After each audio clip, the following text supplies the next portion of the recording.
बेळगाव तालुक्यातील खणगाव येथे शेतात काम करून घरी परतणाऱ्या एका मुलीला वीज कोसळून जागीच मृत्यू झाल्याची घटना बुधवारी घडली आहे। मृत्यू झालेल्या मुलीचे नाव अच्छा जमादार वय 15 असं आहे। शाळेला सुट्टी असल्याने ती आईसोबत शेतात कामासाठी गेली होती। पाऊस सुरू होताच त्या शेतातून बाहेर येऊन झाडाखाली उभ्या होत्या।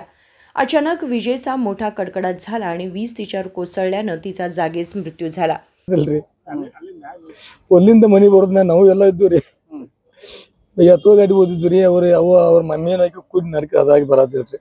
ನಾವು ಬೇರೆ ಕಡೆ ಹಾದಿಲಿ ಅವ್ರು ಬೇರೆ ಕಡೆ ಅದೀವಿ। ಅವ್ರು ಬರೋದ್ನ ಹಾದ್ಯಾಗ ಸಿಡ್ಲು ಬಿಡ್ತೀವಿ। ಎಲ್ಲಾಗಿತ್ರಿ ಯಾವ ಕನವ್ರಿ ಹೊಲಕ್ಕೆ ಹೋಗಿದ್ರಿ।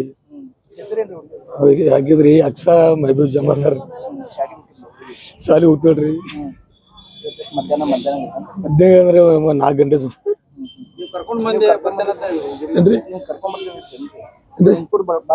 ಇಲ್ರಿ ನಾ ಕರ್ದವ್ರಿ ಈ ಗಾಡ್ಯಾಗ ಎತ್ತೋ ಗಾಡಿ ಓನ್ ಬಾ ಅಂತ ಪಪ್ಪನ ಇಲ್ಲ ನಡ್ಕೋತ ಹೋಗ್ತ್ರಿ ಅಂದ್ರು ಮಳಿ ಗಡ್ಗುಡ ಬೇರೆ ಅಂತಂದ್ರೆ ಕೇಳಿಲ್ಲ ಗಾಡ್ಯಾಗ ಹೋಗೋದೇ ಬೇಡ ಅಂತ ಗಾಡಿ ಖಾಲಿ ಇತ್ರಿ ಎತ್ತೋ ಗಾಡಿ ಆ ಟೈಮ್ದಾಕಿ ಅವ್ರ ಹೂವ ಕೂಡಿ ಬಂದ್ರಿ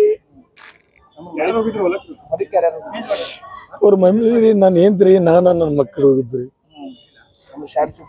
ಸಾಲ್ ಸುಟ್ಟಿದ್ದು ನಾ ಕರ್ಕೊಂಡ್ ಹೋಗೇನ್ರಿ ಮಕ್ಕಳನ್ನ ಮುಂಜಾನೆ ಅವ್ರ ಮಮ್ಮಿ ಅವ್ರು ಹೋಗಿರು ನಾ ಈಗ ಸಾಯಂಕಾಲ ಮಳಿ ಚಲೋ ಆ ಟೈಮ್ ಹೋಗೋದಕ್ಕೆ ಆಟ ಹಿಂಗ ಆತ್ರಿ ಏನ್ರಿ ಇಲ್ರಿ 4 ಮಂದಿ ನನಗ್ರಿ 5 ಮಕ್ಕಳು ಈಗ 3ನೇದಾಗ್ರಿ ಅವ್ರ ಮಮ್ಮಿ ಅದ್ರಿ ಅವ್ರಿಗೇನಾಗಿಲ್ಲ ಇಲ್ರಿ ಅದಿಲ್ ಬರದ್ರಿ नसर महबूब जमादार। मृत मुलीचा मृतदेह जिल्हा रुग्णालयातील शवविच्छेदनगृहात पाठवण्यात आलाय। ही घटना मारिहाळ पोलीस ठाण्याच्या हद्दीत घडली आहे। संकल्प शिंदे, KMM मराठी, बेळगाव।